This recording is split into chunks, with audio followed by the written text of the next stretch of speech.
They shallant. They shan't. Is it shallant or shan't? Remember when we stumbled into that turf war? Gotta love those ads. The Super Bowl isn't just for football, obviously. Brands are also going all out for the big game. A 30-second spot reportedly costs up to $7 million for Super Bowl 58, which will air right here on CBS. Well, that puts pressure on advertisers to make something memorable. One brand is using actor Jeremy Renner to do just that a year after his snowplow accident. Ling takes us behind the scenes for the making of a Super Bowl commercial and shows us what's at stake for companies. Mark, ready, and action. I feel good, na, na, na, na, na, na. Jeremy Renner is making a superhuman comeback for the Super Bowl. So good! The Oscar nominee kicking his way into the big game with a commercial for Silk. I got you! Oh, I do feel good, you know? And then I read the script, I'm like, oh, wait, I don't know if I feel that good. Because it's very, very physical.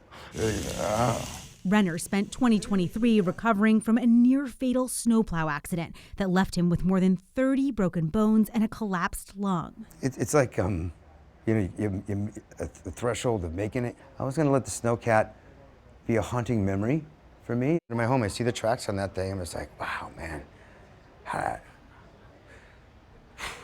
Action.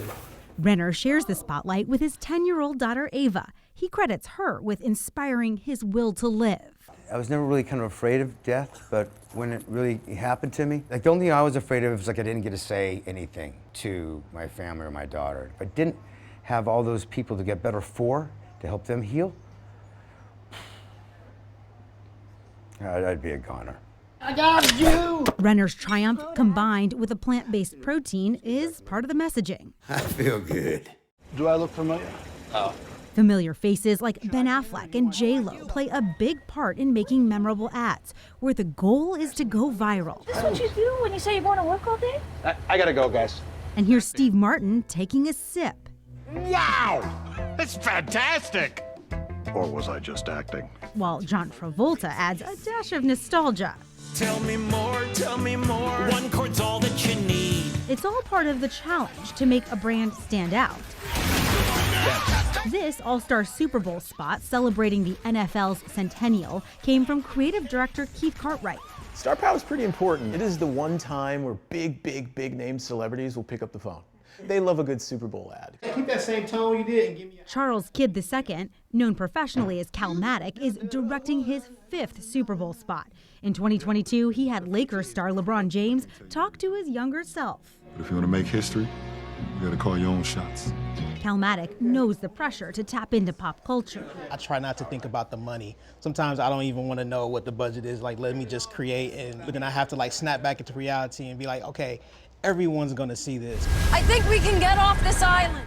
Bud Light, the official beer sponsor of the NFL, has gained yardage with Super Bowl spots for decades. And it's full of Bud Light! Here we go!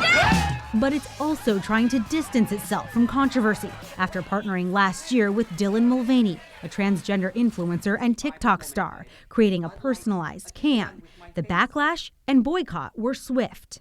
The parent company's reported revenue fell 10.5% in the second quarter of 2023. Todd Allen is Bud Light's new senior VP of marketing. This year has been challenging for Bud Light. How much is riding on this Super Bowl ad? It's a big moment for the brand for sure. We actually consciously wanted to lean much more into humor, to put a smile on people's face, and ultimately make people laugh. All right, here we go, let's roll! We went behind the scenes as UFC President Dana White, NFL legend Peyton Manning, and award-winning artist Post Malone teamed up to create some magic. It's a creative business, but can brands afford to take a risk in this day and age?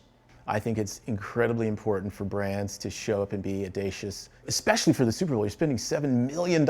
Exactly. Right? So why not try and do something interesting and bold and memorable? As game day approaches, brands are aiming for ads that will be discussed, shared, and ultimately resonate, like Renner's remarkable comeback. Whoa. Look how we reacted as a family. The depth of our love, how the lengths that we went to, how much they had to nurture and care for me. Beaming example of what real love is. Hello, Dad. Yeah, you know, Just getting back in my routine. I'm back in the sense of I can walk around with a smile on my face and a full heart and a body full of titanium. Now, the Super Bowl commercial slots have all been sold, and this is really a dream come true. Taylor Swift attending the Super Bowl. It means that more of the advertisers will be targeting a bigger audience, potentially a more female-heavy audience. We're expecting to see Dove body wash make a comeback for the first time in nearly 20 years. You might see fewer smaller companies like crypto, things like that, making an appearance. Instead, a return to the basics, guys. Yeah. Exciting stuff. I'm here for it. Joe Ling, thank you very much. Appreciate it. Thank you.